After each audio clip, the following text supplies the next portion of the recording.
हाजरा दोस्तों, मैं देसराज काली बरकता web TV देख रहे हो तुसी। प्रोग्राम है सस्सा सियासत। मंडे तो असी शुरू कर दिंदे हैं इशूज़ बेस्ड कुछ गल्लां करते हैं, लोगों के कंसर्नस दीयां गल्लां करते हैं, लोगों दी आस्थावां की गल करते हैं, उन्हों की आर्थिक समाजिक पॉलीटिकल उणतर बनतर दे थाह पाने हैं, समझते हैं।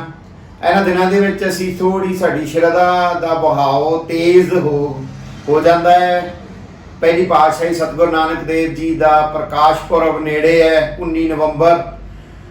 बाबा रौनक लगियां हुई ने, देखते हैं पंजाब के ਵੱਖ-ਵੱਖ ਥਾਵਾਂ ਦੇ ਉੱਤੇ नगर कीर्तन सजाए जाते ने, लोग शरधा नाल कीर्तन करते जाते हैं, बाणी का आनंद माणते हैं। तो पिछले समय तो यानी 2018 तो गुरुद्वारा साहिब श्री करतारपुर साहिब जो पाकिस्तान वाली साइड ते रावी दरिया के किनारे उधर नूं वहा संगतां दा बहुत होया सी। 550वें साल सिगा प्रकाश पुरब दा सतगुरु नानक देव जी का, और जिथे उन्होंने किरत करके नगर वसाया, किरत की, किरत करो नाम जपो वंड छको, किरत नूं महानता दी।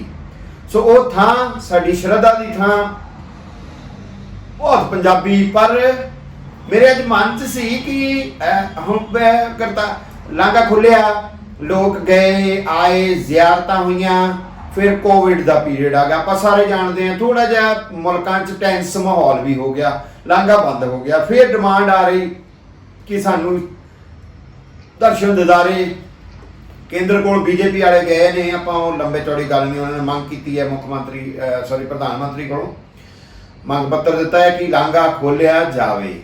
मेरे मन च सी इस लांघे नूं लैके और श्री करतारपुर साहिब के गुरुद्वारे नूं लैके कुछ हिस्टोरीकल फैक्ट्स जिहड़े ने, तत्थ जिहड़े ने, बड़े अचंभे वाले तत्थ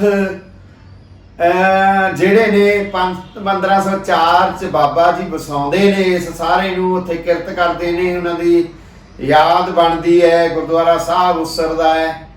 फिर लंबा समा है, आप देखते हैं सैकड़े सदियां बांगी लंबा एक समा चलता है।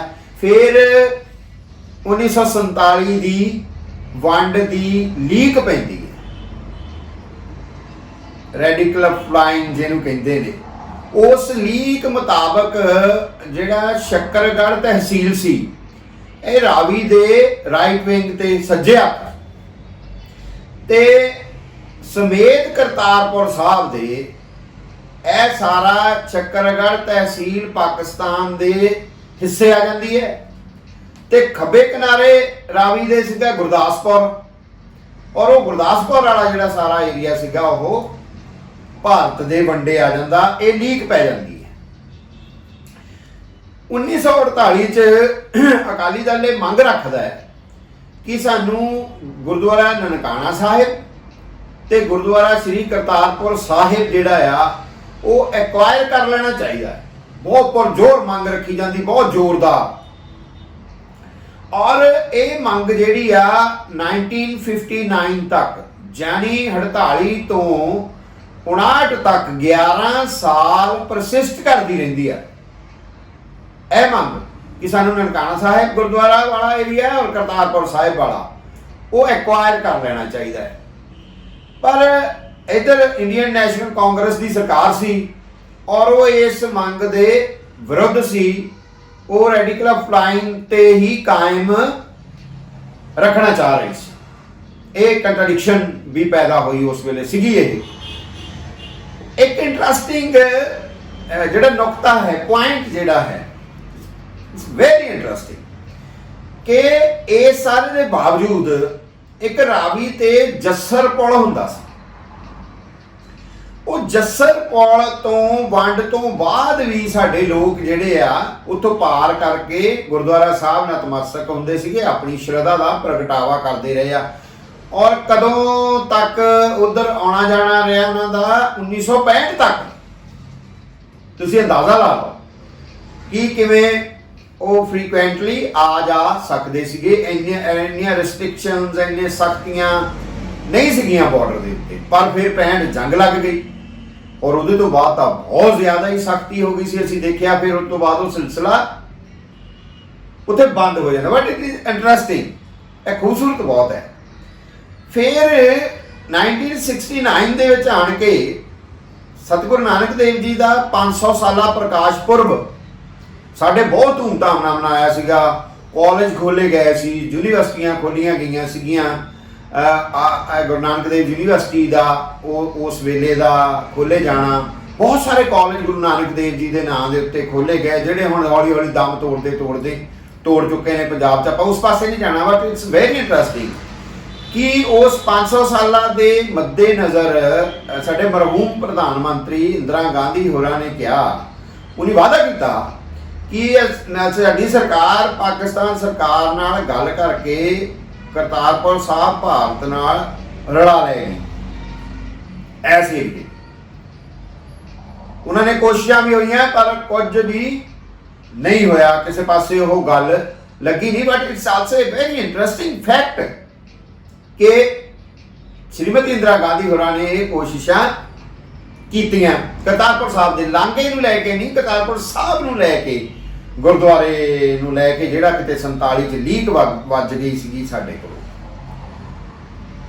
ਫਿਰ ਇਹਦੇ ਨਾਲ ਜੁੜਿਆ ਹੋਇਆ ਇੱਕ ਹੋਰ ਤੱਥ ਦੇਖੋ ਕਿ 1974 'ਚ ਭਾਰਤ ਪਾਕ ਪ੍ਰੋਟੋਕਾਲ ਰਾਹੀਂ ਇੱਕ ਸਮਝੌਤਾ ਇਹਨਾਂ ਨੇ ਧਾਰਮਿਕ ਥਾਵਾਂ ਤੇ ਜ਼ਿਆਰਤ ਦਾ ਕੀਤਾ। ਆਪਸ ਵਿੱਚ ਹੀ ਭਾਰਤ ਪਾਕਿਸਤਾਨ ਦੋਵਾਂ ਸਰਕਾਰਾਂ ਦਾ ਹੋ ਗਿਆ ਸਮਝੌਤਾ। ਪਰ ਇਸ ਸਮਝੌਤੇ 'ਚ ਸ਼੍ਰੀ ਕਰਤਾਰਪੁਰ ਸਾਹਿਬ ਦਾ ਗੁਰਦੁਆਰਾ ਸ਼ਾਮਲ ਨਹੀਂ ਸੀ। 1974 ਦੀ ਗੱਲ ਹੈ। ਫਿਰ ਗਾਂ ਦੇਖੋ ਕਿ 2005 ਦੇ ਵਿੱਚ ਜਿਹੜਾ ਇਹ ਸਮਝੌਤਾ ਹੋਇਆ, ਪ੍ਰੋਟੋਕਾਲ ਜਿਹੜਾ ਬਣਿਆ, ਉਹਦੇ 'ਚ ਥਾਵਾਂ 'ਚ ਵਾਧਾ ਕੀਤਾ ਗਿਆ ਕਿ ਵੱਖ-ਵੱਖ ਥਾਵਾਂ ਤੇ, ਹੋਰ ਥਾਵਾਂ ਤੇ ਵੀ ਜਾ ਸਕਣਗੇ ਸ਼ਰਧਾਲੂ ਵੀ ਵੱਧ ਗਿਣਤੀ 'ਚ ਜਾ ਸਕਣਗੇ, ਇਹ ਵੀ ਵਾਧਾ ਕੀਤਾ ਗਿਆ। ਪਰ 2005 ਤੱਕ ਵੀ ਗੁਰਦੁਆਰਾ ਸ੍ਰੀ ਕਰਤਾਰਪੁਰ ਸਾਹਿਬ ਦੇ ਦਰਸ਼ਨ ਦਿਦਾਰਿਆਂ ਦੀ ਆਗਿਆ ਪਾਕਿਸਤਾਨ ਸਰਕਾਰ ਨੇ ਨਹੀਂ ਦਿੱਤੀ 2005 ਤੱਕ।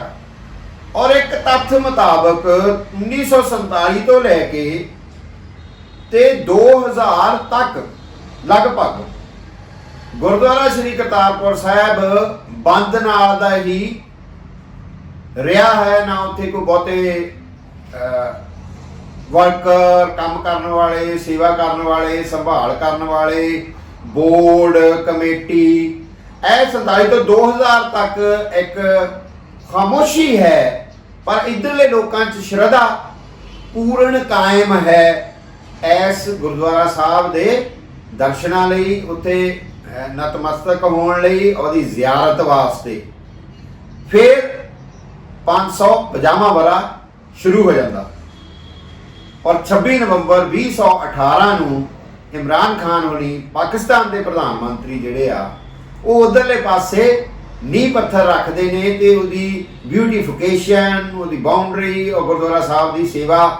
ਔਰ ਉਹ ਕਹਿੰਦੇ ਨੇ ਕਿ ਸਾਡੀ ਆਉਣ ਵਾਲੀਆਂ ਪੀੜ੍ਹੀਆਂ ਨੂੰ ਜਿਹੜੀ ਇੱਕ ਸ਼ਾਂਤੀ,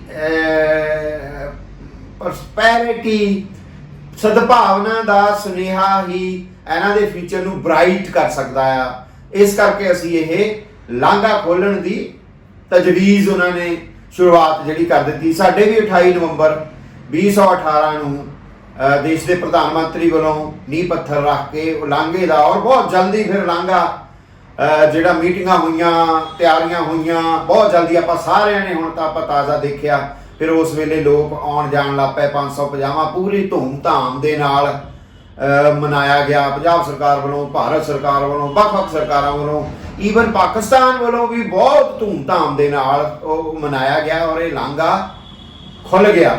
ਲਾਂਘਾ ਫਿਰ ਕਰੋਨਾ ਪੀਰੀਅਡ ਆ ਗਿਆ, ਬਹੁਤ ਜ਼ਿਆਦਾ ਦੁਖਾਂਤਕ ਪੀਰੀਅਡ ਸੀ, ਮਹਾਮਾਰੀ ਦਾ ਦੌਰ ਆ ਗਿਆ, ਅਸੀਂ ਸਾਰੇ ਜਾਣਦੇ ਹਾਂ। ਫਿਰ ਇਕੱਲੇ ਇਹ ਨਹੀਂ, ਲਾਂਘਾ ਤਾਂ ਪੂਰੇ ਵਿਸ਼ਵ ਸਾਰਾ ਦਾ ਸਾਰਾ ਕੈਦ ਹੋ ਕੇ ਰਹਿ ਗਿਆ ਸੀ, ਲਾਂਘਾ ਬੰਦ ਹੋ ਗਿਆ। ਉਸ ਤੋਂ ਬਾਅਦ ਖੁੱਲ੍ਹ ਗਏ, ਕਰੋਨਾ ਪੀਰੀਅਡ ਖੁੱਲ੍ਹ ਗਿਆ, ਆਉਣ ਜਾਣ ਸ਼ੁਰੂ ਹੋ ਗਈ। ਪਰ ਦੋਵਾਂ ਮੁਲਕਾਂ ਦਾ ਮਾਹੌਲ, ਟੈਂਸ ਜਿਹਾ ਮਾਹੌਲ ਜਿਹੜਾ ਹੋ ਗਿਆ, ਤਣਾਅ ਵਾਲਾ ਮਾਹੌਲ ਜਿਹੜਾ ਹੋ ਗਿਆ, ਉਹਦੇ ਕਾਰਨ ਇੱਧਰਲੇ ਪਾਸੇ ਨੂੰ, ਲਾਂਘੇ ਵੱਲ ਨੂੰ ਜਾਣਾ ਤਾਂ ਕੀ ਹੈ ਕਰਤਾਰਪੁਰ ਸਾਹਿਬ ਦੇ ਦਰਸ਼ਨ ਦਿਦਾਰੇ ਤਾਂ ਇੱਕ ਪਾਸੇ ਰਹਿ ਗਏ।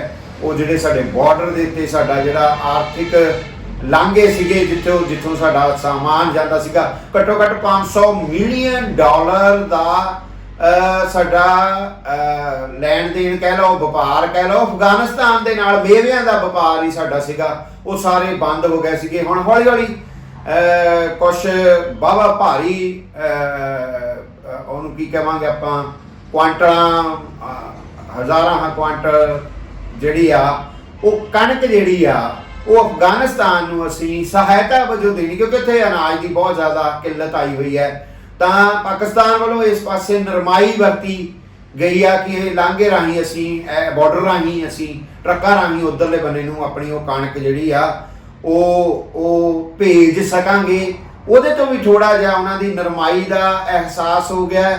ਇਧਰੋਂ ਸਾਡੇ ਲੋਕਾਂ ਨੇ ਮੰਗ ਕਰਨੀ ਸ਼ੁਰੂ ਕਰਤੀ, ਪੰਜਾਬੀਆਂ ਨੇ ਮੰਗ ਕਰਨੀ ਸ਼ੁਰੂ ਕਰ ਦਿੱਤੀ ਹੈ ਕਿ ਇਸ ਵਾਰ ਗੁਰਪੁਰਬ ਤੇ 19 ਨਵੰਬਰ ਤੱਕ ਜੇ ਲਾਂਘਾ ਫਿਰ ਦੁਬਾਰਾ ਖੋਲ ਦਿੱਤਾ ਜਾਵੇ ਤੇ ਅਸੀਂ ਉਹ ਸ਼ਰਧਾ ਜਿਹੜੀ ਉਹ ਜਿਹੜੇ ਦੁੱਖ ਚੋਂ ਨਿਕਲੇ ਆ, ਅਸੀਂ ਕਰੋਨਾ ਪੀਰੀਅਡ ਦੇ ਕਸ਼ਟ ਚੋਂ ਨਿਕਲੇ ਆ, ਮਾਨਸਿਕ ਕਸ਼ਟ ਚੋਂ ਨਿਕਲੇ ਆ, ਅਸੀਂ ਆਪਣੀ ਸ਼ਰਧਾ ਦਾ ਪ੍ਰਗਟਾਵਾ ਕਰ ਸਕੀਏ। ਅਸੀਂ ਵੀ ਦੁਆ ਕਰਦੇ ਆ, ਉਮੀਦ ਕਰਦੇ ਆ ਕਿ ਲੋਕਾਂ ਦੀ ਸ਼ਰਧਾ ਦਾ ਸਵਾਲ ਹੈ, ਬਾਬੇ ਦੀ ਕਿਰਤ ਕਰੋ ਦੇ ਕਨਸੈਪਟ ਦਾ, ਉਹਨਾਂ ਦੇ ਸਿਧਾਂਤ ਦਾ ਜਿਹੜਾ ਫੈਲਾਓ ਆ, ਸਰਬੱਤ ਦੇ ਭਲੇ ਦਾ ਫੈਲਾਓ ਆ, ਲੋਕਾਂ ਦੇ ਇੱਕ ਦੂਸਰੇ ਦੀ ਦੁਆਵਾਂ ਕਰਨਗੇ, ਇੱਕ ਦੂਸਰੇ ਨੂੰ ਮਿਲਣਗੇ, ਕਿਤੇ ਨਾ ਕਿਤੇ ਸਦਭਾਵਨਾ ਦੀ ਗੱਲ ਹੋਏਗੀ, ਸ਼ਾਂਤੀ ਦੀ ਗੱਲ ਹੋਏਗੀ, ਜਿਹੜੀ ਵਿਸ਼ਵ ਵਾਸਤੇ ਅੱਜ ਬਹੁਤ ਜ਼ਰੂਰੀ ਹੈ। ਜੇ ਇਸ ਮਨੋ ਚੇਤਨਾ ਚੋਂ ਬੰਦਾ ਲੰਘ ਰਿਹਾ ਹੈ, ਜੇ ਇਸ ਦੁੱਖ ਚੋਂ ਬੰਦਾ ਲੰਘ ਰਿਹਾ ਹੈ, ਉਸ ਦੁੱਖ ਚੋਂ ਨਿਕਲਣ ਵਾਸਤੇ ਗੁਰੂ ਨਾਨਕ ਦੇਵ ਜੀ ਦੀਆਂ ਸਿੱਖਿਆਵਾਂ, ਉਹਨਾਂ ਦੀ ਬਾਣੀ